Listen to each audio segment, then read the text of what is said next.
sesi deskriptif ya. Di antaranya kita membahas tentang matrik korelasi, matrik kovarian. Kalau tidak salah, ada tugas. Tugasnya sudah dikumpul belum? Sudah, Pak. Sudah, Pak. Sudah, Pak. Kepada siapa tuh? Di Fahrul. Nah, ya kumpulkan ke sana ya, ke Fahrul Dena. Iya, Pak. Ya, Den ya, nanti disatukan, berikan ke saya.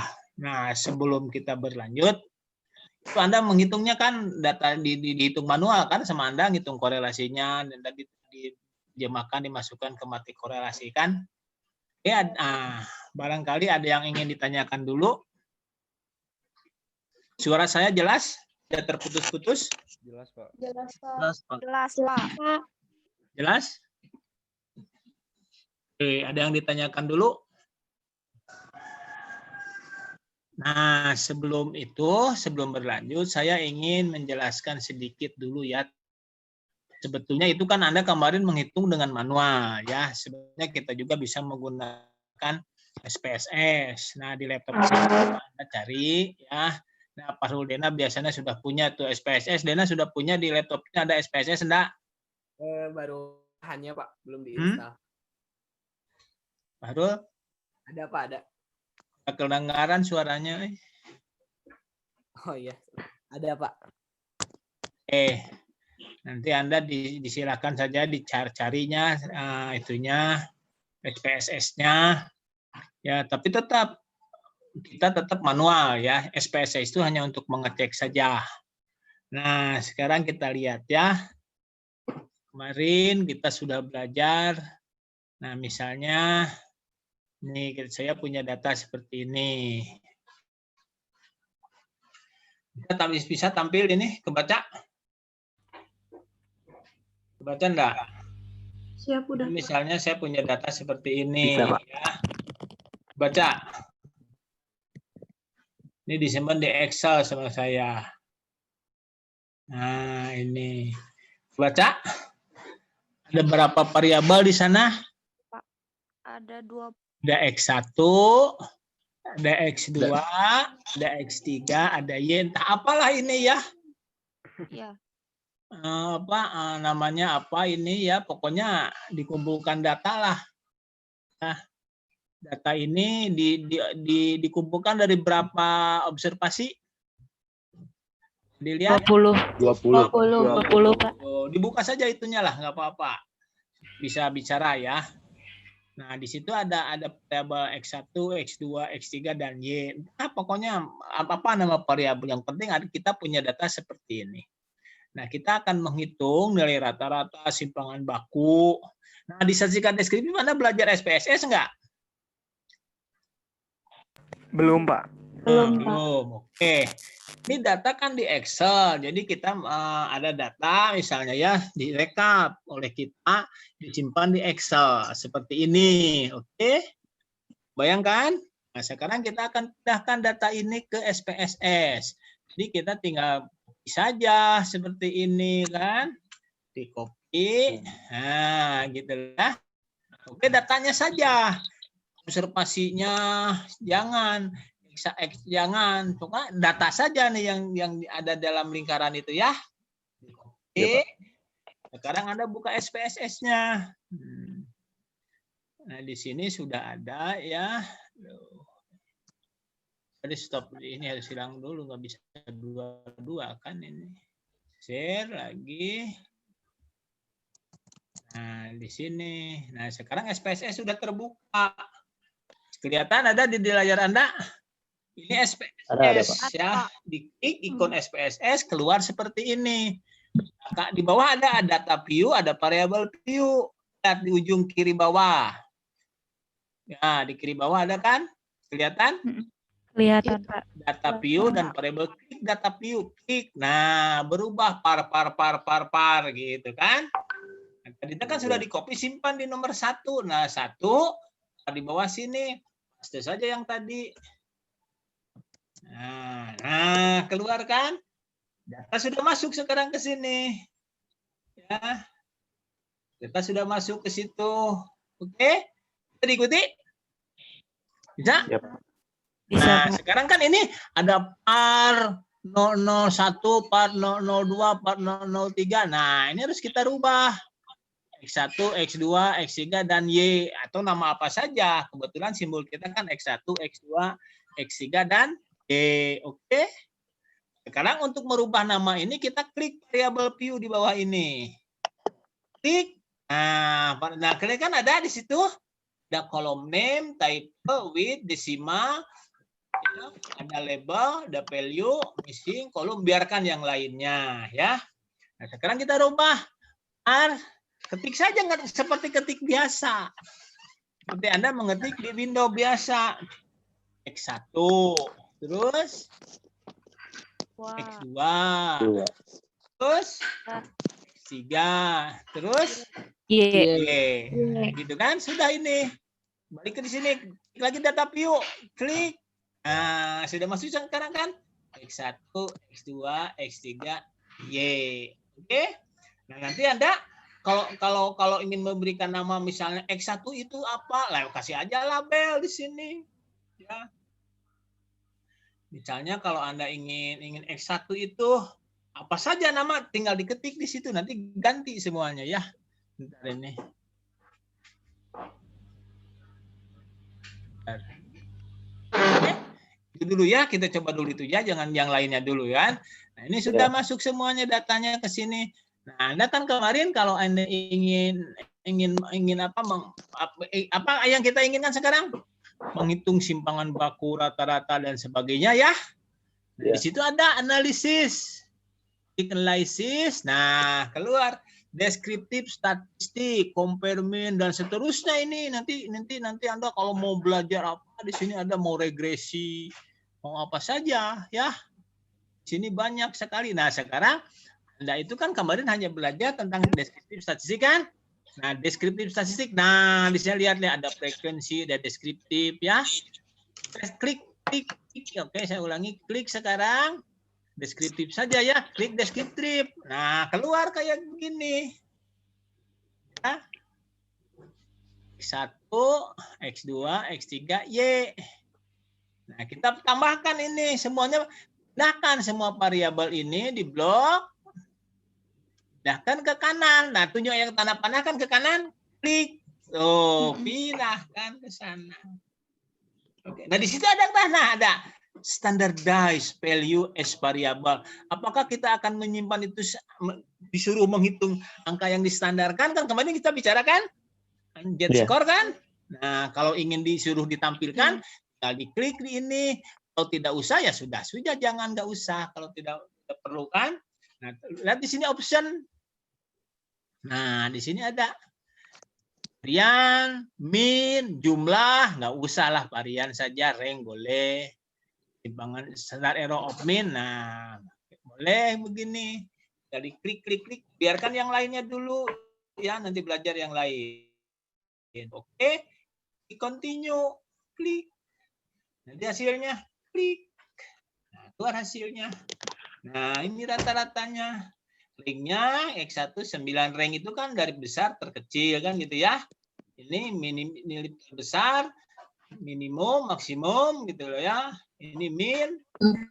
Sekian standar errornya ini. Kelihatan, Pak. Mohon maaf, Tidak nampak, Pak. Nggak nampak. screen-nya hitam gitu Pak. Bukan hitam, abu. Aduh, gimana lagi nih? Ya, screen-nya nggak ada, Pak. Nggak kelihatan nggak? Belum. Lagi itu kalau gitu ini. Nah, yang mana ya? Oh, ini. Jadi beda lagi, di-share lagi saya. Sekarang mah ada ya? Ada. Iya, Pak. Ada, Pak. Nah, ini Ada, hasilnya. Ya. Simpangan bakunya. Nah, X1 simpangan bakunya 2,6. Variannya 7. Nah, itu kan Anda belajar itu kan? Dulu itu kan? Iya. Ini statistika deskriptif. Ya. Oke? Belajar ya. Nah, sekali lagi lihat klik analisis deskriptif. Nah, lihat di sini tak. Kamu klik explore, oke juga ini lebih lengkap kalau Anda mengklik explore ini. Explore, nah pindahkan saja semuanya. Ya. Kalau mau ini lebih lengkap. satu saja dulu ya, seperti tidak ini. Nah, kita lihat yang statistik. Nah, di sini continue. Oke. Keluar enggak? Kelihatan enggak? Kelihatan enggak? Kelihatan, Pak. Kelihatan, Pak. Ada kan? Nah, Ada. ini mah lebih lengkap. Satu rata-ratanya sekian, standar deviasi sekian. Ini dibacanya kalau ditaksir ya, nilai rata-rata X1 pada tingkat kepercayaan 95% itu berkisar antara 3,7 sampai dengan 6,19. Ini 5% tim min itu apabila nilai rata-rata dihitung jika 5% data tertinggi dan 5% data terendah dibuang. Rata-ratanya sekian. Ini median, ini varian, simpangan baku menerima masuk rank, ini kuartil kan? Frequency, kurtosis, ini kan cenderungan distribusi data. Nanti ini digunakan untuk menguji normalitas. Ini semua kan Anda belajar di statistika deskriptif kan? Gini. Terkuantil, frequency, kurtosis kan sudah di statistika deskriptif kan? Hello? Iya, Pak. Nah, ulang. Iya, Pak. Gini. Waktu statistika deskriptif, Iya, Pak. belajar Iya, kan? Pak. Nah, pakai SPSS begini. Kalau ingin semuanya masuk aja semua variabel nanti sekaligus hitungnya ya. Nah, ini akan ada stimuli plot. Nah, ini kan semuanya sekitar deskriptif ya. Oke? Bisa diikuti? Iya, Pak. Bisa, Pak. Bisa, Pak. Halo, bisa diikuti enggak? Bisa, Pak. Bisa. Bisa, Pak. Oke, paham. Nanti di rumah belajar sendiri ya. Saya ya di WA ya, datanya ya. Kita belajar. Oke. Nah, sekarang Anda kan kemarin belajar relasi. Ya kan? Nah, kalau Iya, Pak. ingin korelasi Anda klik ini, sama analisis saja. Nah, yang diklik. Di situ ada correlate. Nah, ini nih ya. Ada bivariat. Ulangi lagi, cancel, analisis, relasi. Nah, ini ya, bivariat, klik. Nah, sekarang kita pindahkan, masukkan semuanya. Pindah ke variabel, klik. Nah, di sini lihat di sini nih. Ada Pearson, Kendall, Spearman. Ini semuanya menghitung koefisien korelasi, biarkan saja dulu yang lainnya. Yang kemarin rumus kita COP dibagi COP XY dibagi simpangan baku E kali simpangan Y, itu namanya relasi Pearson. Klik saja ini. Nah, ini adalah nanti tes signifikansi akan saya jelaskan nanti yang ini yang bawah. Two tail, one tail. Nanti akan kita jelaskan itu ya. Sebentar, biar dulu sekarang mah ya. Biarkan ini default seperti ini, oke. Di sini ada option, mean and standard deviasi, klik kalau mau gitu loh.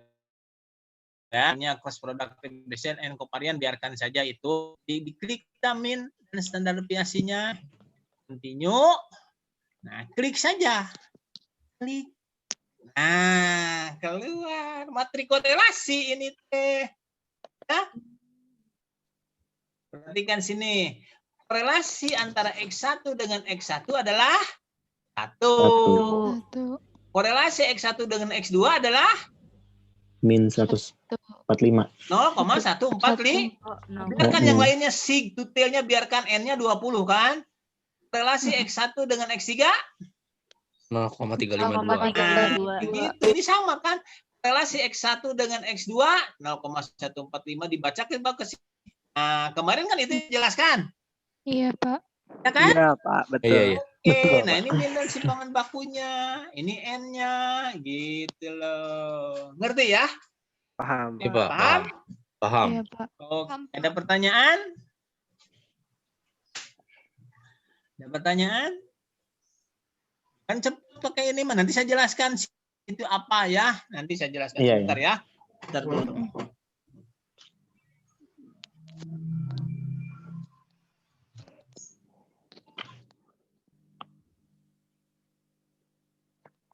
Gue Ricky ngantuk. Ini SPSS berapa ya? Destra mah gercep udah langsung aja mau download. Gede gak ukurannya? Kan beda-beda. Sharing lah, Kecil. sharing. Yang buat installernya mah cuma 3 MB, tapi nanti downloadnya 500 MB. Hah? Sharing lah, boleh sharing. Kirim WA aja nggak bisa ya? Siapa yang udah download? Tes. Ini aku kasih. Oke. IBM SPSS tersedia secara komersial dan di copyright dan tidak tersedia secara gratis. Oke, deal. Berarti itu linknya apa? Kagak ada, Vero. Mereka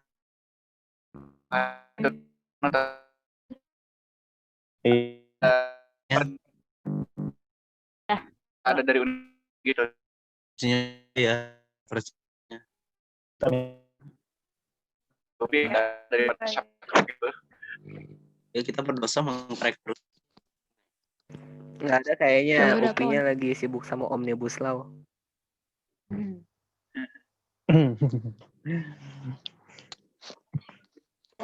Oke, kita ulangi ya. Baik, Pak. Relate, tanda korelasinya mana? Nah, ini bivariat. Nah, kita lihat. Jadi di sini ada koefisien korelasi, correlation koefisien. Kalau bagaimana kalau kita Pearson? Jadi perhatikan, Kendall atau Pearson sama-sama merupakan ukuran korelasi gitu. Jadi korelasi itu menjelaskan apakah berapa besar hubungan antara X dengan Y.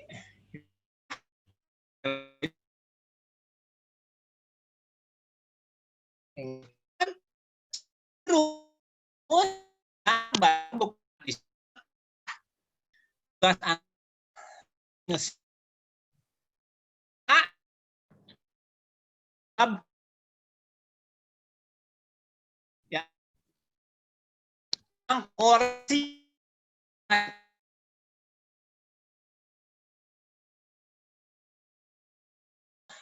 karena menghitung menurut Pearson dan Firman.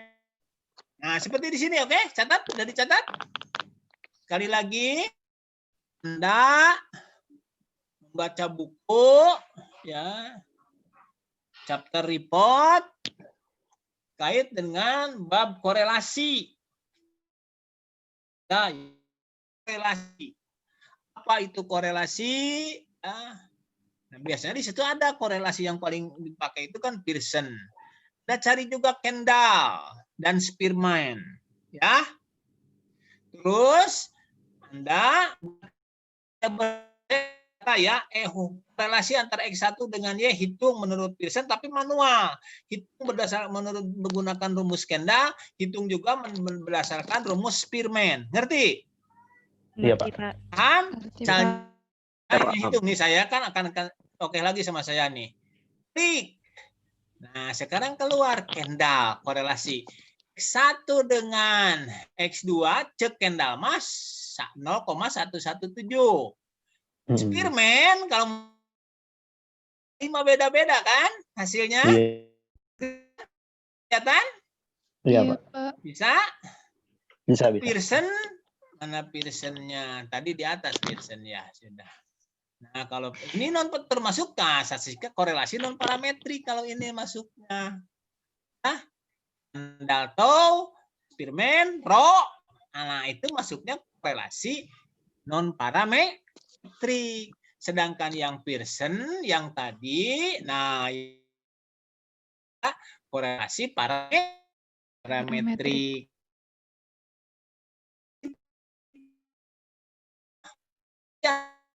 Dengan X2 satu lah hitung gimana Kendall X1 dari ini 5 6 gitu kan, ngerti kan? Iya, Pak.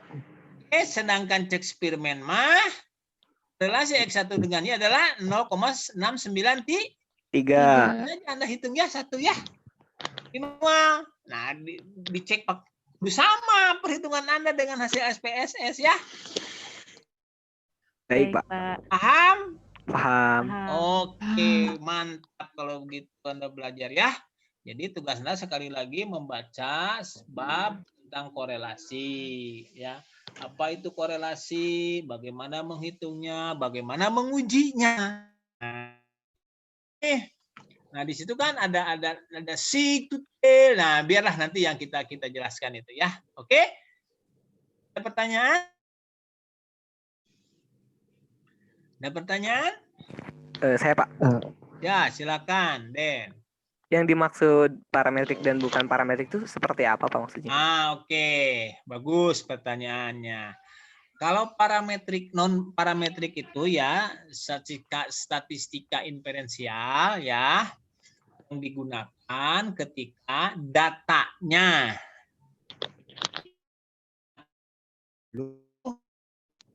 ya, serta distribusi datanya ya, mengikuti distribusi normal. Itu parameter. Ada di handout ya, itu dijelaskan perbedaan non parametrik dan parametrik ya. Ada di handout, Anda silakan baca.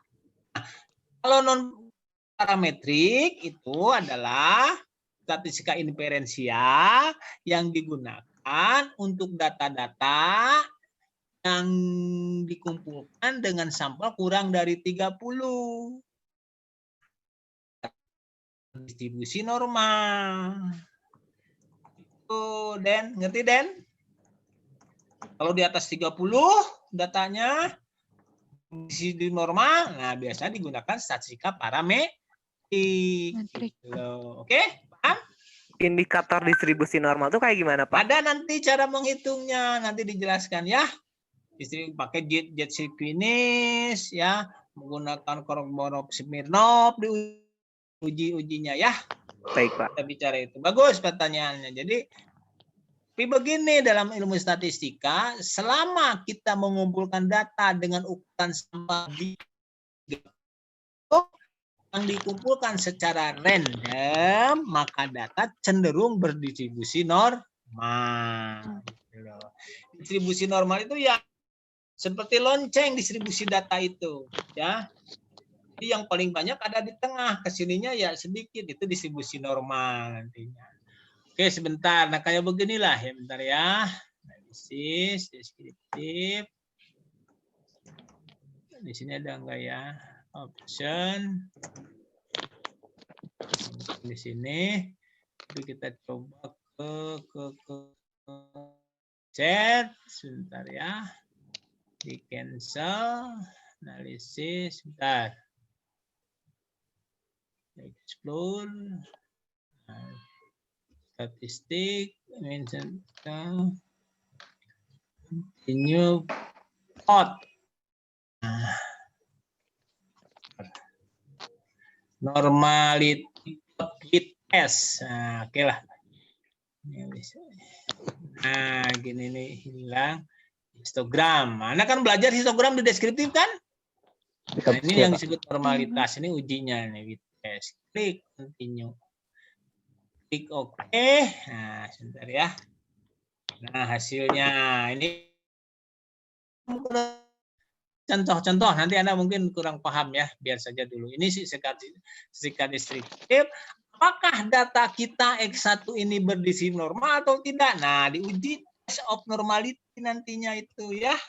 Jadi pertanyaan itu kan, apa indikator normal dan tidak normal itu? Nah, diuji dengan menggunakan sasik uji normalitas diantaranya normalitas Kolmogorov Smirnov atau Sapir-Whorf gitu loh ya. Den bisa paham Den? Nah, contohnya ini biarkan aja Dan. Ini data berdistribusi normal karena tidak signifikan. Nah, nah, kalau ditarik ini lonceng. Nah, kayak lonceng ya. Kalau di pot gitu ya. Oke? Oke, nanti kita jelaskan normal itu yang bagaimana. Oke, gitu ya Den ya. Bisa dipahami? Oke, ada lagi pertanyaan lain? Ada lagi?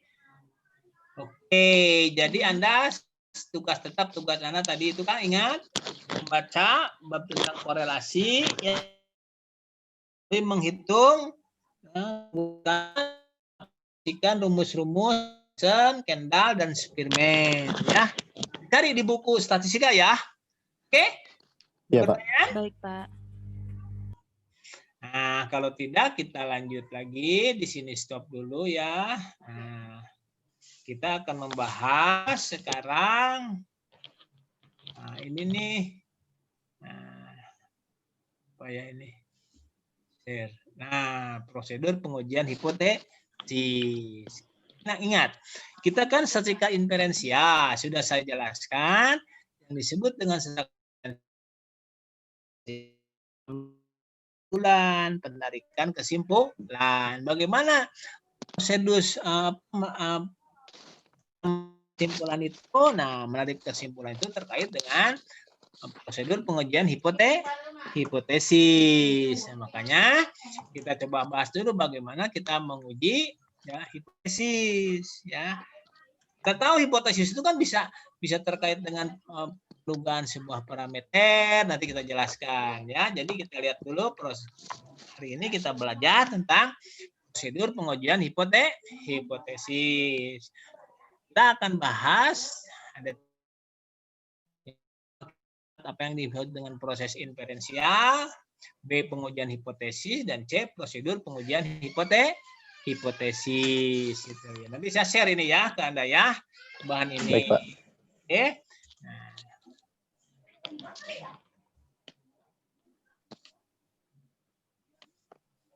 Baca ini? PPT-nya kebaca? Kebaca, Pak. Terbaca, Pak.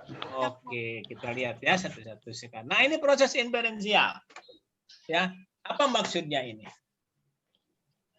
Jadi, kalau kita melakukan penelitian, gitu kan, nah biasanya kita mengambil, misalnya, kita ingin tahu berapa sih nilai rata-rata IPK mahasiswa EPEB. Nah, apakah kita perlu mengumpulkan data dari seluruh mahasiswa EPEB? Nah, itu yang populasi itu. Kalau kita mengumpulkan data berdasarkan seluruh mahasiswa EPEB, nah itu disebutnya sensus. Ada cara dalam statistika itu tidak usah seluruh populasi kita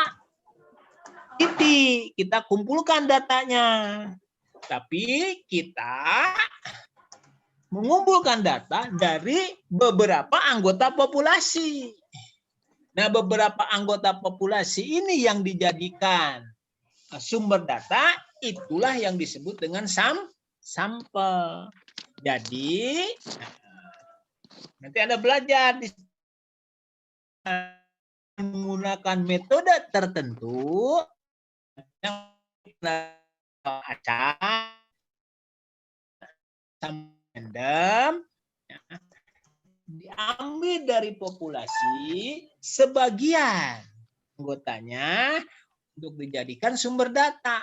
Itu oke? Dipahami? Jadi dari EPEB itu, di EPEB itu kan ada berapa prodi? 6 ya? 7, Pak. 7, Pak. 7 prodi. Misalnya Anda berdasarkan 7 prodi ini diambillah perhitungan statistika dari keseluruhan prodi ini ya, diambil misalnya 350 mahasiswa berdasarkan perhitungan tertentu, misalnya berdasarkan perhitungan Solopin and Sepila dengan menggunakan tingkat kesalahan 5%, nah, diperoleh ukuran sampel minimal yang diperoleh itu 350. Siapa saja yang 50 ya disebarkan ke tiap prodi. Misalnya dibagilah secara proporsional. Dari prodi pendidikan ekonomi diperoleh ukuran sampelnya adalah misalnya 70.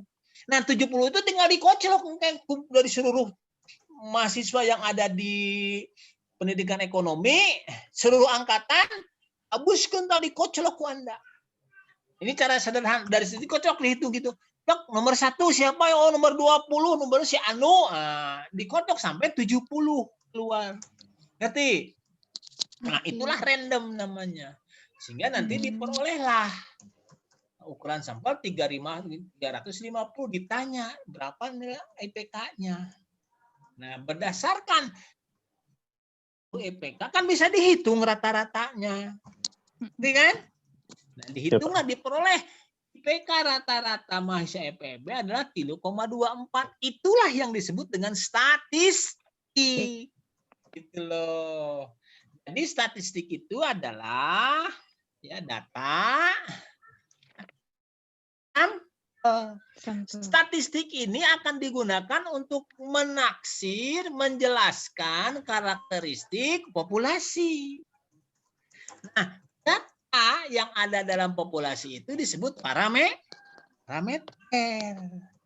Jadi kita bertanya, apakah betul 3,4 itu menggambarkan parameter populasi, rata-rata populasi? Kan gitu.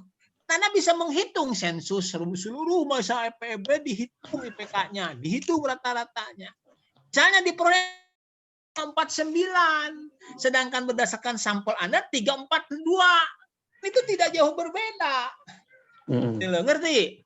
Jadi statistik ini digunakan untuk menaksir parameter, untuk menjelaskan parameter. Itulah yang disebut dengan proses inferensi, yaitu menguji hipotesis. Betulkah IPK mahasiswa IPB 3,4? Nah, gitu. Ngerti nggak? Iya. Jadi, yang dimaksud dengan proses inferensi hipotesis, yaitu menarik kesimpulan berdasarkan data sampel atau statistik untuk mengestimasi karakteristik populasi atau yang kita sebut parameter. Paham? Oke, itu perhatikan, begitu yang ilmiah itu begini. Selanjutnya, nah ini menguji hipotesis. Apa yang disebut dengan menguji hipotesis? Menguji hipotesis itu mengandung arti membuat keputusan berdasarkan data sampel tentang. Nah, jadi menguji hipotesisnya bisa 3 hal. Ya, menguji hipotesis itu yang pertama, mungkin saja menduga sebuah parameter yang saya contohkan tadi. Apakah benar rata-rata IPK mahasiswa IPUP sebesar 3,24? Nah, Anda akan menguji ini.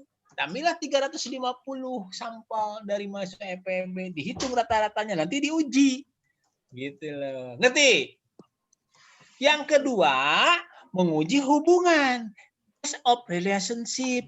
Apakah ada hubungan antara X dengan Y? Apakah ada pengaruh antara X dengan Y? Nah, itu hubungan. Yang ketiga, menguji perbedaan. Test of difference. Apakah ada perbedaan IPK mahasiswa penerima beasiswa dibandingkan dengan IPK mahasiswa yang tidak menerima beasiswa? Nah, gitu. Jadi, sekali lagi, menguji hipotesis itu hanya 3 kemungkinannya. Yang pertama, menduga sebuah parameter. Yang kedua, menguji hubungan antar variabel. Atau menguji perbedaan. Nah, yang paling banyak digunakan bagi Anda itu ya B dan C. Kalau B digunakan ketika Anda melakukan penelitian non-survei. Kalau C ketika Anda melakukan penelitiannya dengan menggunakan eksperimen gitu loh. Kalau B itu biasanya dilakukan non-eksperimen B itu. Kalau C digunakan ketika Anda melakukan penelitian yang sifatnya eksperimen gitu loh. Oke? Dipahami? Ingat itu uji hipotesis itu cuma 3. Menduga sebuah parameter, menguji hubungan, menguji perbedaan. Gitu loh ya. Oke? Nah, Sekarang, nah ini prosedur pengujian hipotesis. Ini prosedurnya. Jadi kalau kita ingin menguji hipotesis, ditempuh ada 6 langkah. Langkah pertama, ya Anda harus merumuskan hipotesis penelitian. Hipotesis penelitian itu ya kayak tadi itu, yang 3 itu. Hipotesis penelitian deskriptif. Apakah betul IPK mahasiswa EPB itu 3,24? Nah, itu hipotesis deskriptif. Yang kedua, apakah betul X itu mempengaruhi Y? Nah, itu kan non eksperimen. Apakah betul ada perbedaan IPK mahasiswa yang menerima beasiswa dengan yang tidak menerima beasiswa? Nah, itu eksperimen gitu loh. Ya, itu rumusan hipotesisnya. Bisa dipahami? Merumuskan hipotesis statistik. Nah, nanti dirumuskan dari hipotesis penelitian diterjemahkan ke dalam rumusan hipotesis statistik. Nanti Anda kita jelaskan yang dimaksud dengan hipotesis statistik itu yang bagaimana gitu loh ya. Yang ketiga, menentukan statistik uji. Hipotesis ini akan diuji dengan menggunakan statistik apa? Gitu loh. Apakah digunakan uji T, uji F, uji Z, uji square dan seterusnya. Langkah 4, menentukan kriteria uji. Berapa kesalahan yang kita anulir, yang bisa kita anulir, yang bisa kita terima kesalahan maksimalnya. Nah, biasanya digunakan tingkat kesalahan 5%. Ya, 5% itu dari 100 observasi, 5 yang salah. 5% salah, artinya salah 85 benar. 5 salah. Bisa apa? 20% bisa, tapi orang tuh percaya gitu loh. Dari 100 20% berarti 80% benar, 20% salah. Nah, kalau kedokteran mah tidak bisa. COVID, tes COVID sekarang tingkat kesalahannya pasti sangat rendah. 0,00001 misalnya. Jadi dari uji coba itu dari 100 tidak ada yang meninggal kan nih. 1 meninggal misalnya cuma. Jadi 0,01 lah gitu, ya. Itu risiko saja. Oke, paham? Langkah 5 baru menghitung statistik uji. Nah, Anda menghitung, Anda pakai manual ngitungnya. Sente kumang ngitung nanti korelasi Pearson teh gitu. Spearman teh kumang ngitungna, menghitung statistik uji FT, kumang ngitung statistik uji TT. Nah, itu maksudnya menghitung statistik uji itu. Nah, Anda mah S1 memang harus prosedural. Nah, itu dituntut bisa manual. Tapi terbatas menghitung itu ya, kasus-kasusnya sedikit gitu loh. Variabelnya tidak banyak. Kalau variabelnya banyak dengan ukuran sampel yang banyak ya tidak bisa kita menggunakan manual ya, tapi kita menggunakan software. Nah, diantaranya yang tadi SPSS diantaranya ya yang kita pakai gitu loh ya. Nah, langkah berikutnya baru membuat kesimpulan statistik. Ini langkahnya. Prosedur pengujian hipotesis itu ya. Anda tuh semester berapa? 3? 3, Pak. Iya, Pak. Apa? Nanti juga ketemu lagi yang begini itu. Dan seterusnya. Makanya saya pahami kalau agak sedikit rumit bagi Anda ya. Gak apa-apa, saya mencoba keluar dari mainstream. Maksudnya kalau di buku statistik itu kan gitu-gitu saja menjelaskannya, saya rubah gitu loh. Saya menyajikannya dirubah sama saya. Kira-kira begini, ngerti enggak gitu ya. Oke. Nah, jadi langkah ini Anda harus paham betul langkah ini. Jangan dilupakan ya, harus paham. Jadi sekali lagi, langkah 1 rumus penelitian. Hipotesis penelitian itu bisa menduga sebuah parameter. Hipotesis penelitian itu bisa menguji hubungan. Hipotesis itu bisa merupakan uji perbedaan. Beda gitu. Oke, paham ya? Itu aja Anda pegang sekali lagi. Hipotesis itu bisa berupa menduga sebuah parameter, menguji sebuah parameter, menguji hubungan antar variabel. Yang ketiga, perbedaan rata-rata. Ya. Uji beda rata-rata. Oke. Nah, paham? Oke, kita lanjut. Nah, ini hipotesis penelitian. Jadi hipotesis penelitian itu kalau dibedakan secara statistik, ya, ada yang disebut dengan hipotesis direksional dan hipotesis non-direksional. Apa sih yang dimaksud dengan hipotesis penelitian direksional? Jadi rumusan hipotesis yang menyatakan secara tegas arah perbedaan dan atau lah hubungan antara variabel yang akan hendak diuji. Contoh, dijelas perbedaannya. Cek teori, ya, kalau mahasiswa diberikan beasiswa, kecenderungannya dia akan lebih berprestasi dibandingkan yang tidak menerima beasiswa. Nah, cek teori. Nah, diuji. Benar enggak teori itu? Maka Anda akan merumuskan IPK mahasiswa penerima beasiswa lebih tinggi dibandingkan dengan IPK mahasiswa bukan penerima beasiswa. Disebutkan tuh, lebih tinggi. Jadi perbedaan berbeda, tapi kecenderungannya penerima rata-rata IPK mahasiswa penerima beasiswa lebih tinggi dibandingkan yang tidak menerima beasiswa. Ngerti nggak? Lebih tinggi, lebih rendah itu tergantung teori. Dapat hubungan positif atau terdapat hubungan negatif. Nah, itu direksional. Positif itu yang mana? Anda bisa jawab? Hubungan positif antara X dan Y. Yang bagaimana itu hubungan positif X dan Y? Yang seiring, Pak.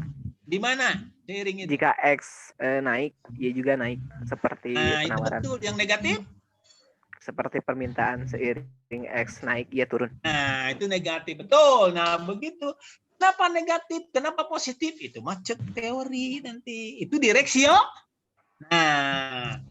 Nah, yang kedua, hipotesis penelitian non-direksional. Non-direksional mah tidak menyatakan arah perbedaan maupun arah hubungannya. Hanya dikatakan terdapat perbedaan antara terdapat perbedaan IPK mahasiswa penerima beasiswa dengan yang tidak menerima beasiswa. Ada perbedaan saja, tidak disebutkan lebih besar, lebih tinggi, lebih rendah, gitu kan? Ada hubungan, terdapat hubungan, terdapat pengaruh, gitu saja. Itu direksio, non direksio. Nah, sebaiknya yang bagaimana kita merumuskannya? Direksional atau non direksional? Baiknya. Kita merumuskan hipotesis direksional atau non direksional? Direksional. Ya harusnya karena direksional kan dibimbing teori. Uji mah KBG pasti ada hubungan, ada pengaruh. Cuma pengaruh nanti kumaha positif atau negatif. Kalau positif kenapa, kalau negatif kenapa, itu kan ada argumen teori. Ada perbedaan lebih besar, lebih kecil. Kenapa lebih besar? Kenapa hasil belajar mahasiswa yang menggunakan metode belajar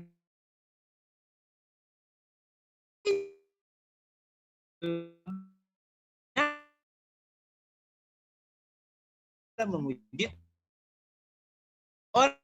gitu loh. Oke? Ada pertanyaan? Nah, sekarang sudah nambah Anda lagi, ada hipotesis direksional dan non direksio. Nah, good.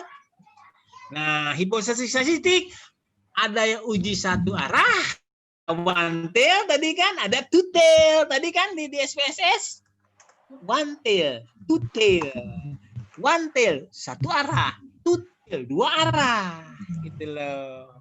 Apa itu one tail dan two tail? Nah, untuk itu Anda harus paham terkait dengan hipotesis statistik. Apa itu hipotesis statistik? Hipotesis statistik adalah operasionalisasi hipotesis penelitian yang dirumuskan secara definitif ke dalam bentuk hipotesis nol, hipotesis nol dan hipotesis alternatif. Hipotesis nol pernyataan tentang nilai parameter populasi. Sedangkan hipotesis alternatif pernyataan yang jika data membuktikan hipotesis nol salah. Kalau saya ingin menghilangkan gambar Anda dari sini gimana ya? Nah, gitu.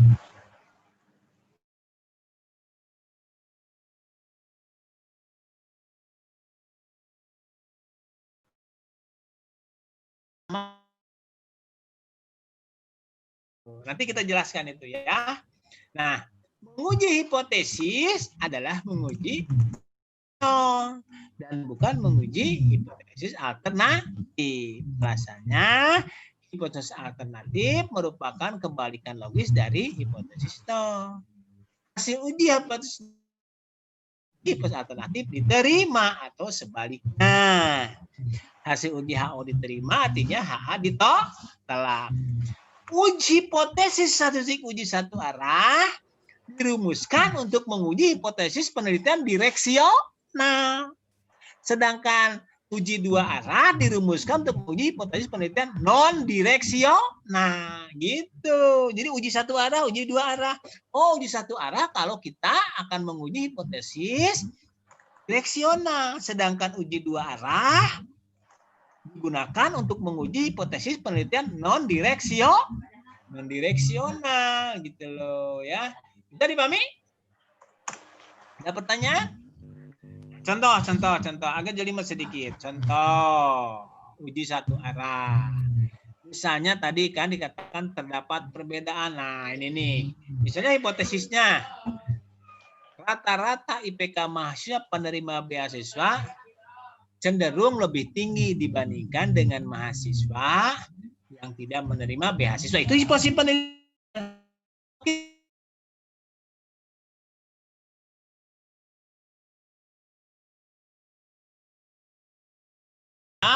Dengan yang tidak menerima rata-rata UA, UB, nah itu rata-rata, IPK rata-rata ya. Tidak ada perbedaan rata-rata IPK mahasiswa penerima beasiswa dibandingkan dengan rata-rata IPK mahasiswa bukan penerima beasiswa. Hipotesis alternatifnya, nah hipotesis alternatif itu sama dengan hipotesis penelitian. Rata-rata IPK mahasiswa penerima beasiswa lebih tinggi dibandingkan rata-rata IPK mahasiswa bukan penerima beasiswa. Atau misalnya kita hipotesis begini, X berpengaruh positif terhadap Y. Nah, kita rumuskan hipotesis statistiknya 0. RXY sama dengan 0, artinya tidak ada hubungan antara X dan Y. Alternatifnya, nah ini sama dengan hipotesis penelitiannya. Alternatifnya RXY positif kan? Kalau positif artinya lebih besar dari 0, ada hubungan positif. Kalau hubungan negatif, ya lebih kecil dari 0. Gitu loh. Itu hipotesis direksional. Untuk menguji hipotesis direksional, kita gunakan uji satu arah, one tail. Gitu loh. Ngerti? Ini uji dua arah. Ini non direksional. Dapat perbedaan antara rata-rata IPK mahasiswa penerima beasiswa dengan yang tidak menerima beasiswa. Itu non direksional. Jadi hipotesis penelitiannya, statistiknya H0 tidak ada perbedaan.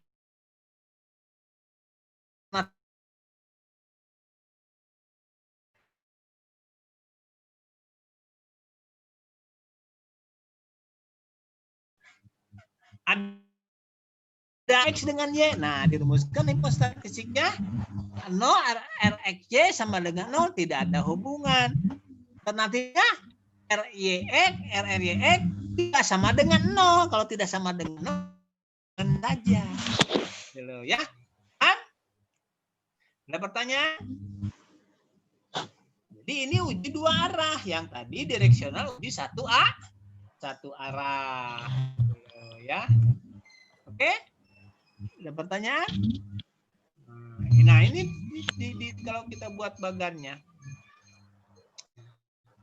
Pertanyaan penelitian, perbedaan antar kelompok, hubungan antar parabol, dimasuk ke hipotesis penelitian, hipotesis direksional, non direksional, dan seterusnya. Perhatikan di sini, uji satu arah, direksional, H0, rho sama dengan 0, kalau positif rho lebih besar dari 0 alternatifnya, kalau negatif, alternatifnya lebih kecil dari 0. Uji dua arahnya, ya ada hubungan, ya, tidak sama dengan. Ada pertanyaan? Nah, ini statistik uji.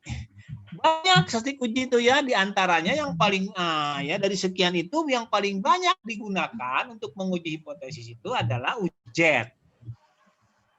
Statistik uji JET. Statistik uji JET digunakan untuk menguji pendugaan sebuah parameter, menguji perbedaan dan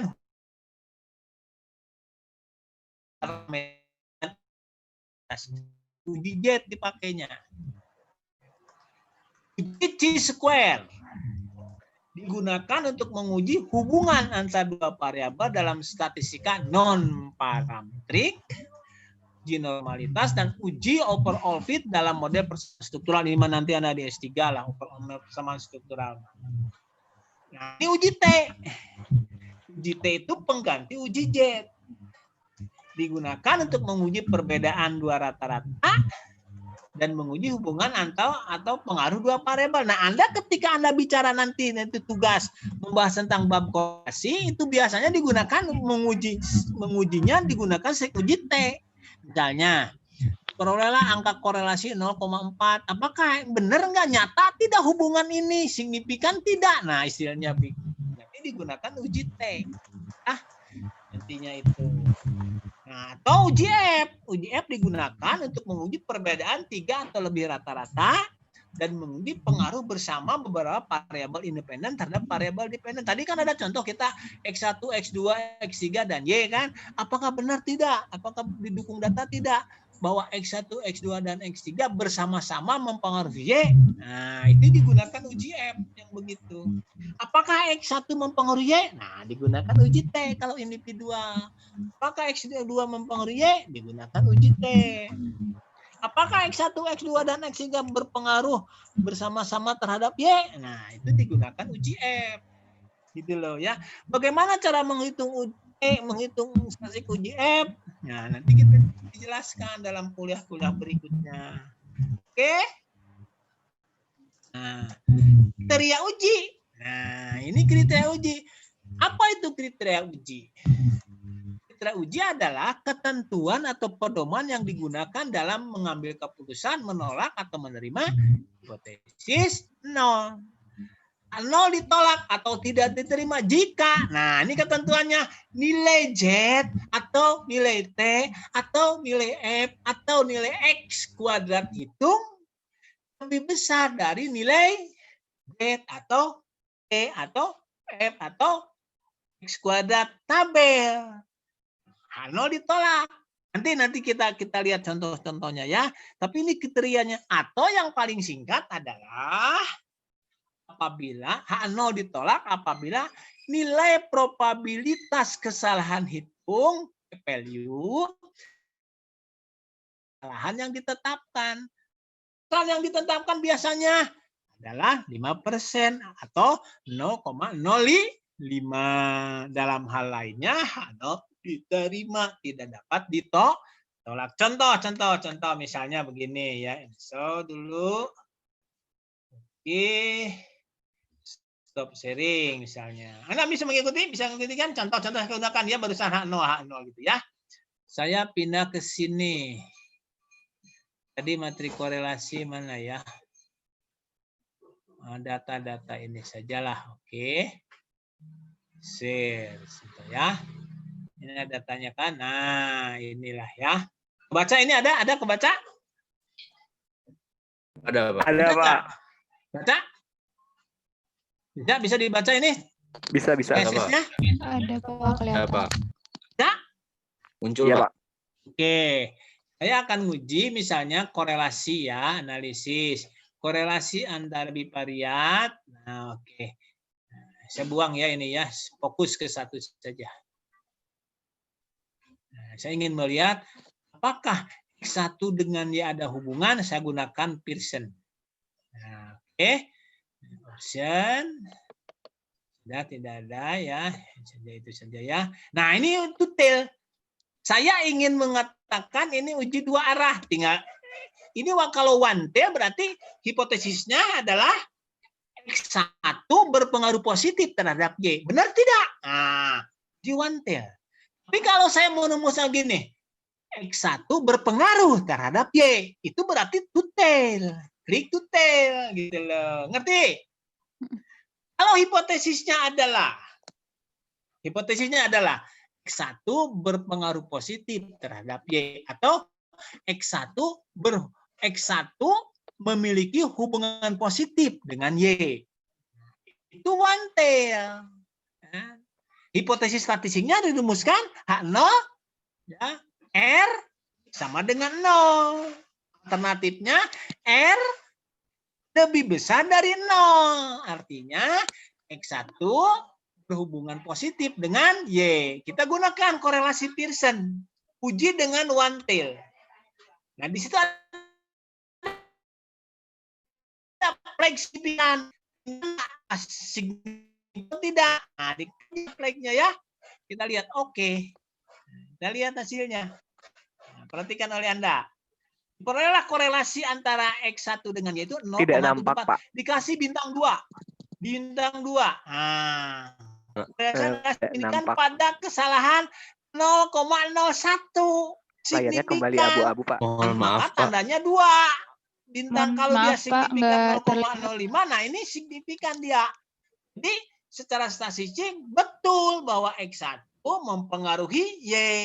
Kesalahannya adalah probabilitas hitungnya adalah one tail 0,001. Tadi nilai p-value sig one tail. Sig one tail 0,001 inilah p-value yang dihitung. Mohon Ngerti maaf, nggak? Pak. Tidak nampak. Tidak terlihat lagi, Pak. Kayak tadi lagi abu-abu Bentar lagi. kalau begitu.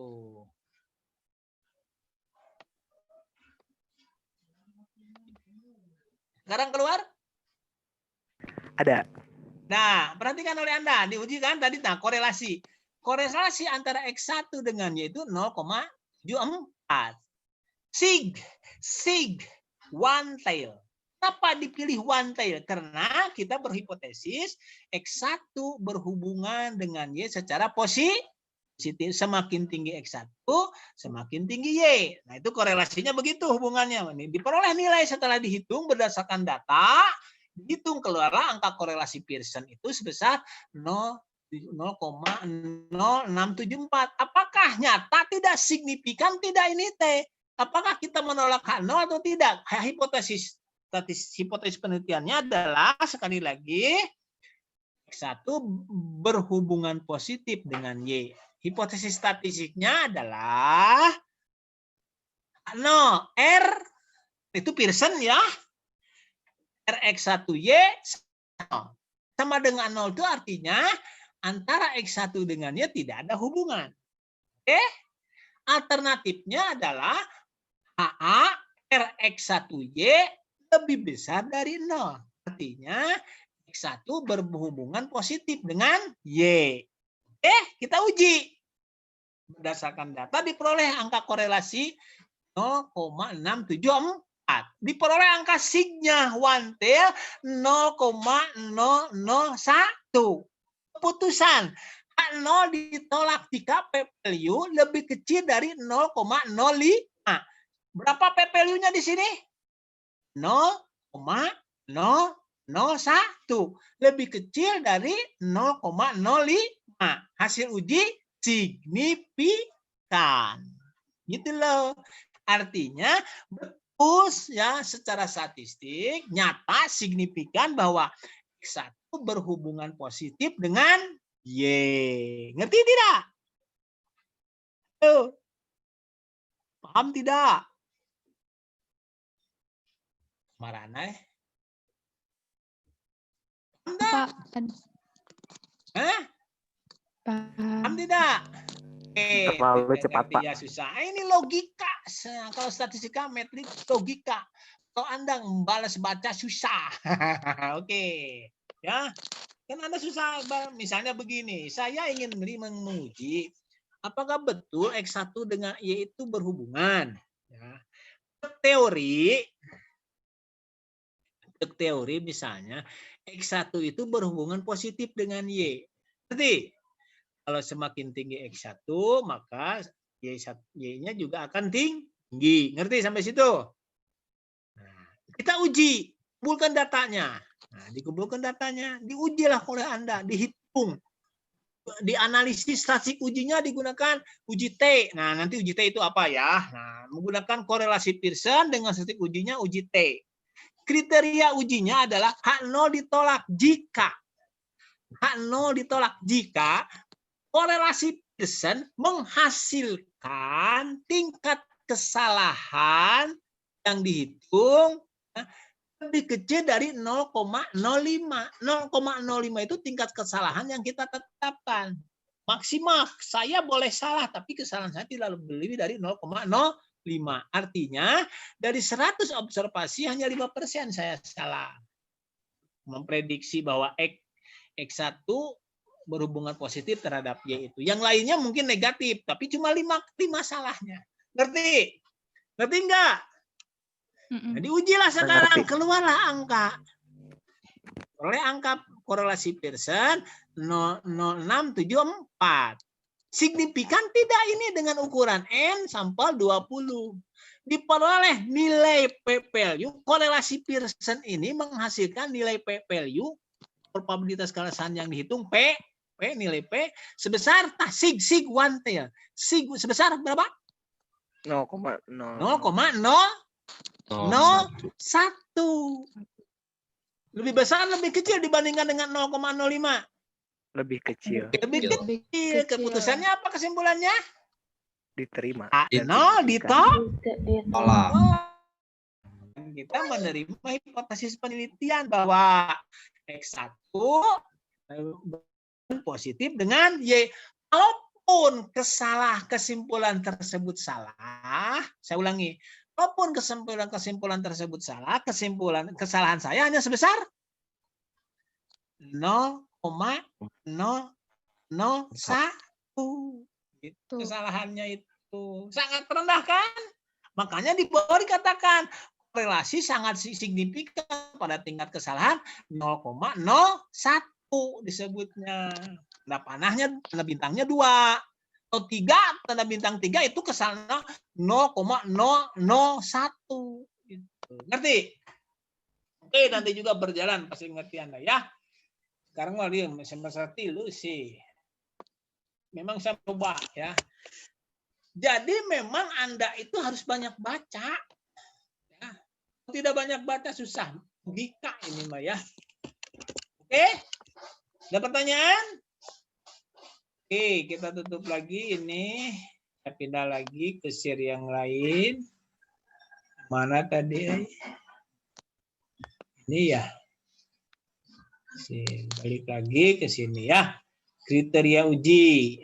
Nah, gitu. Tadi jadi nilai p-value lebih kecil dari alfa.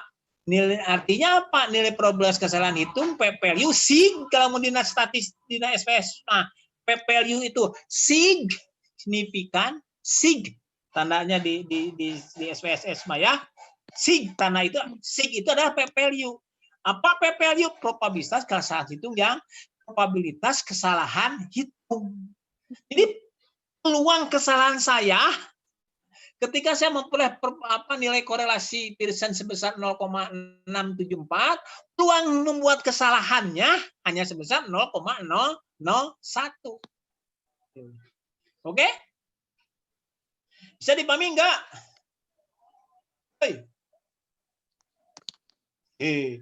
Dipahami enggak? Ada pertanyaan? Saya tidak marah camanya. Ada pertanyaan enggak? Halo? Tidak, Pak. Sedang dipahami dulu, Pak. Oke, kita lanjut. Makna kata-kata signifikan dan tidak signifikan nih, saya katakan. If the p-value is less than of alpha, kita menolak hipotesis nol dan kita katakan hasil uji secara statistik signifikan. Tetapi jika p-value lebih besar daripada alfa, p-value lebih besar dari alfa, kita katakan p0 tidak ditolak dan kita katakan hasil uji tidak signifikan. Kalau H0 diterima, nah hasil ujinya disebut tidak signifikan. Gitu loh ya. Gitu loh ya. Kalau digunakan dari textbook asingnya gitu loh. Berikutnya, ada yang disebut dengan alfa dan 1 min alfa. Dari diferensial mah kudu ieu heula Anda pahami. Wayahna kudu daek maca. Jadi keputusan pengujian hipotesis menolak atau menerima nol didasarkan pada tingkat kesalahan tertentu. Tingkat kesalahan atau disebut level of significance, atau dalam buku-buku tadi seperti tadi katakan alpha level, adalah probabilitas atau peluang kesalahan yang ditetapkan oleh peneliti, oleh kita sendiri. Berapa kesalahan maksimal yang kita akan tetapkan? Itu disebut alfa. Biasanya kesalahan yang kita tetapkan itu berkisar antara 0,05 atau 0,01. Itu ilmu sosial. Kalau di ilmu kedokteran kaitan dengan nyawa tidak mungkin alfanya 0,05. Alfa 0,05 artinya kalau kita membuat dari 100 observasi hanya 5% salahnya. Ngerti nggak? Jadi kalau saya katakan bahwa X1 mempengaruhi Y, X1 berhubungan positif dengan Y, dari 100 observasi 95% data menunjukkan kalau X1 naik, Y diikuti naik. Kalau Y1 tinggi, Y juga tinggi. Dari 100 observasi, hanya 5 observasi yang tidak menunjukkan X1 tinggi, Y1 tinggi. Nah, gitu maksudnya. Kalau 0,01, ya 99% benarnya. Hanya 1% yang salah. Jadi kalau dari 100, hanya 1 salah, 99 benar. Benar bahwa X1 itu berhubungan positif dengan Y. Hanya 1 tidak berhubungan positif. Data teh. Ngerti nggak? Nah, seperti itu ya. Tingkat kepercayaan level of confidence itu 1 min alpha. 1 min alpha berarti kalau 5% ya 5% kan 95%. Kalau 1 dikarungi 0,05 kan 0,95, 0,9 itu 5 itu artinya 95%. Gitu loh. Itu disebutkan tingkat keyakinan terhadap kebenaran hasil pengujian hipotesis. Jadi kalau kita katakan signifikan pada level tingkat 0,01 artinya keyakinan kita terhadap kebenaran hasil pengujian hipotesis 0 itu adalah 95,9. Kalau 5%, 95% kita yakin benar hasil uji teh gitu loh ya. Oke. Nah, situ ada juga kesalahan tipe 1 dan tipe 2. Menguji hipotesis memberi 2 kemungkinan melakukan kesalahan. Kita ini. Yang pertama, kesalahan tipe 1. Yang kedua disebut kesalahan. Apa itu kesalahan tipe 1? Kesalahan tipe 1 adalah menolak hipotesis 0 padahal dalam kenyataannya hipotesis 0 itu benar. Kita tolak hipotesis 0 tapi dalam kenyataannya hipotesis 0 itu benar, berarti kita salah. Kesalahan tipe 2 adalah menerima hipotesis 0 padahal dalam kenyataannya hipotesis 0 itu salah. Oke, kesalahan tipe 1 adalah menolak 0 padahal dalam kenyataannya hipotesis 0 itu benar. Sedangkan kesalahan tipe 2 adalah menerima hipotesis 0 padahal dalam kenyataannya hipotesis 0 itu salah. Jadi kesalahan mana yang akan kita pakai dalam menguji hipotesis ini? Dalam pengujian hipotesis, peluang membuat kesalahan tipe 1 dinyatakan sebagai alfa, sedangkan peluang membuat kesalahan tipe 2 sebagai beta. Kriteria yang digunakan dipakai alfa, bukan beta. Kenapa kita gunakan alfa dan bukan beta? Kita selalu menggunakan kemungkinan kita melakukan kesalahan tipe 1, bukan menggunakan kemungkinan kita menggunakan kesalahan tipe 2. Gitu loh. Mengapa kita menggunakan kesalahan tipe 1 bukan tipe 2? Artinya, pengujian hipotesis selalu didasarkan pada asumsi bahwa dalam keadaan sebenarnya hipotesis nol itu adalah benar. Bukan kita beranggapan hipotesis nol dalam keadaan sebenarnya itu salah. Bukan itu yang kita pakai, tapi kita gunakan, kita berasumsi, dan pada kenyataannya, dalam dunia nyata, dalam kenyataannya, hipotesis nol itu adalah benar. Mengapa harus begitu? Karena dalam kenyataannya tidak ada yang tahu hipotesis nol itu benar atau salah. Hanya Allah yang mengetahuinya. Sama saja kalau kita menggunakan seperti ini. Semua manusia jujur. Atau kita akan berasumsi beranggapan semua manusia salah. Yang mana kita pakai? Kita pakai asumsi yang Semua pertama, manusia jujur. bahwa semua manusia Jujur. itu adalah jujur. Karena persoalan jujur tidak jujur hanya Allah yang tahu. Jadi jangan beranggapan salah, tidak jujur. Itu resikonya tinggi. Lebih baik kita menggunakan asumsi semua manusia itu jujur. Hipotesis nol itu dalam kenyataan sebenarnya itu adalah benar, tidak salah. Begitu supaya resikonya tidak tinggi. Ngerti nggak? Ada pertanyaan? Itu harus dipahami betul. Ada pertanyaan? Ini kayak di hukum, jadi menggunakan praduga tak bersalah. Jadi kita berasumsi bahwa dalam kenyataannya hipotesis nol itu benar. Karena itu kita gunakan kesalahan tipe 1. Kalau kita menolak hipotesis nol, padahal dalam keadaannya hipotesis nol itu benar. Oke? Nah, kalau kita lihat dalam tabel seperti ini. Dan sebenarnya H0 benar, H0 salah. Kita berasumsi bahwa dalam keadaan sebenarnya H0 itu benar. Kita menolak H0, padahal kenyataannya itu benar. Artinya kita melakukan kristalisasi tipe 1 itu alfa. Yang kedua, kita menerima H0. Keputusan benar, gitu kan? Kalau itu, kan? Kalau menerima H0, padahal dalam kenyataannya H0 itu salah. Itulah kesalahan tipe 2. Oke? Itulah ya. Jadi 1 min alfa disebut tingkat keyakinan. Kalau 1 min B disebut kuasa uji. Itu jarang dipakai. Yang kita pakai itu 1 min alfa, tingkat kepercayaan atau tingkat keyakinan. Oke? Nah, langkah kelima menghitung statistik uji. Nah, itu rumus-rumus matematik terkait dengan perhitungan statistik uji. Nah, itu nanti tugas Anda ketika membuat bab korelasi, membaca, nah Anda harus menghitung bagaimana menghitung statistik ujinya, yaitu terkait dengan statistik uji T. Nah, bagaimana kita menguji koefisien korelasi dengan menggunakan statistik uji T, gitu loh. Ya, di situ di buku nanti ada rumusnya. Uji T itu adalah T sama dengan ini bagi ini, gitu. Nanti tugas Anda itu ya. Oke?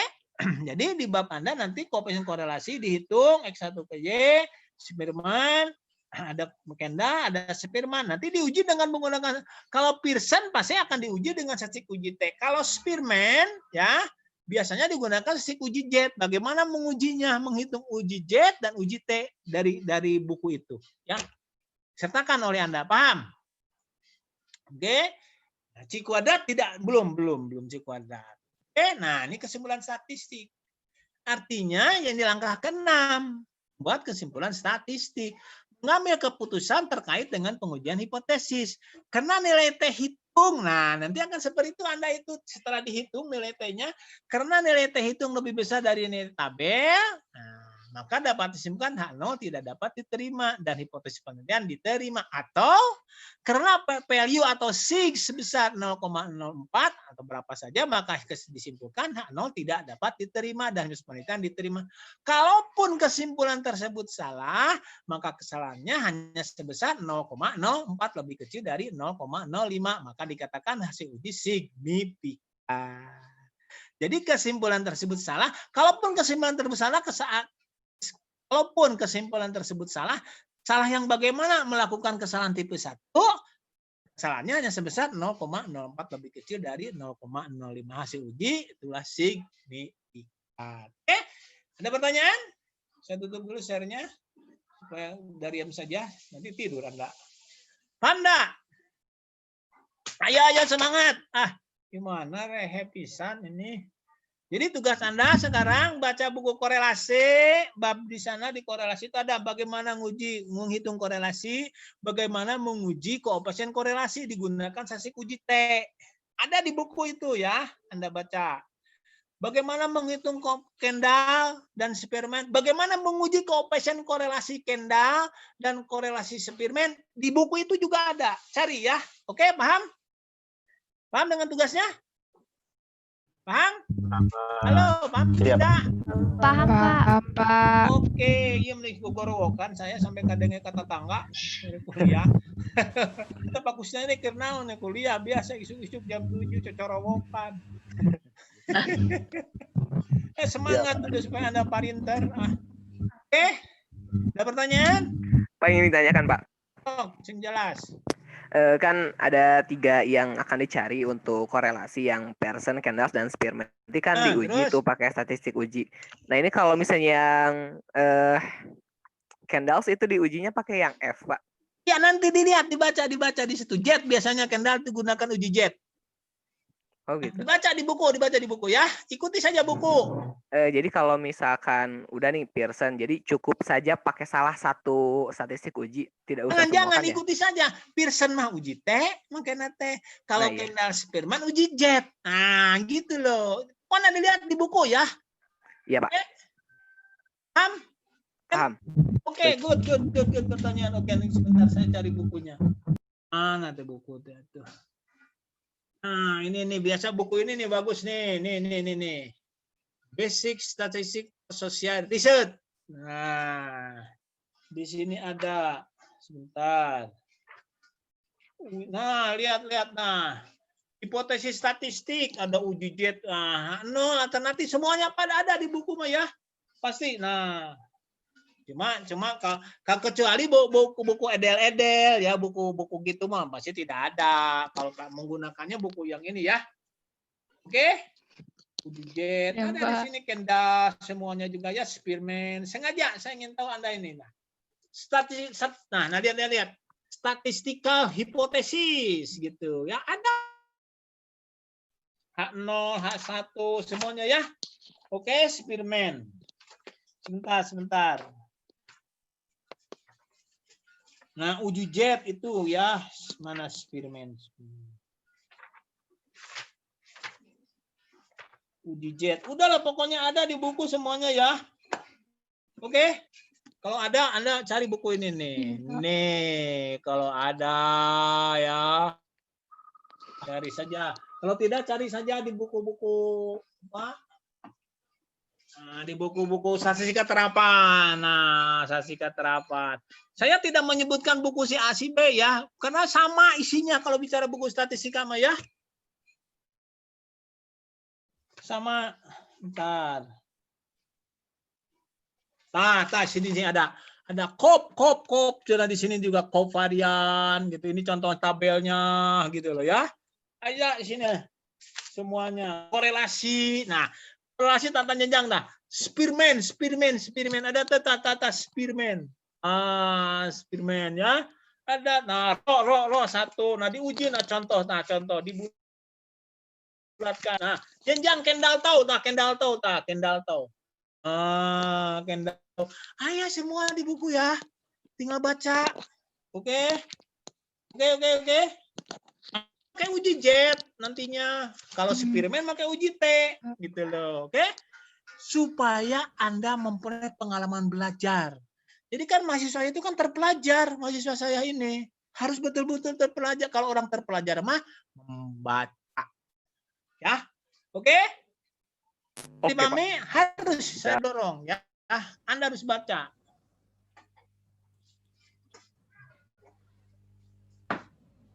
Jadi tugas Anda ya. Banyak nih masalahnya. Apakah X1 berhubungan dengan Y? Nah, gitu. Saya tulis.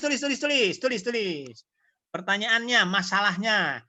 Pertanyaan penelitiannya, titik 2. Apakah X1 berhubungan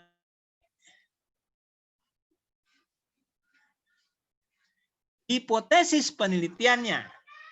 Hipotesis penelitian, terdapat hubungan positif antara X1 dengan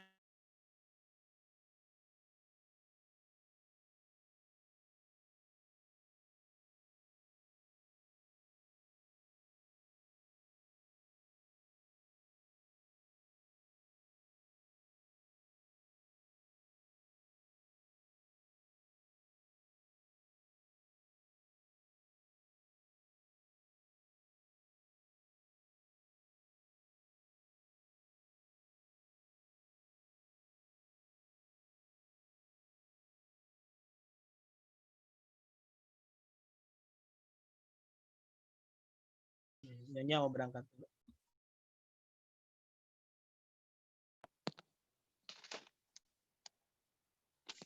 Oke? Ada pertanyaan? Am? Soalnya nanti menyusul di WA ya, Pak. Nah, soalnya saya dikirim di WA ya. Oke. Di grup. Saya kirim. Oke? Pertanyaan? X1 saja ya, gunakan X1, data X1 dengan Y ya. Ada pertanyaan? Iya, Pak. Kalau tidak, cukup sekian ya. Semangat.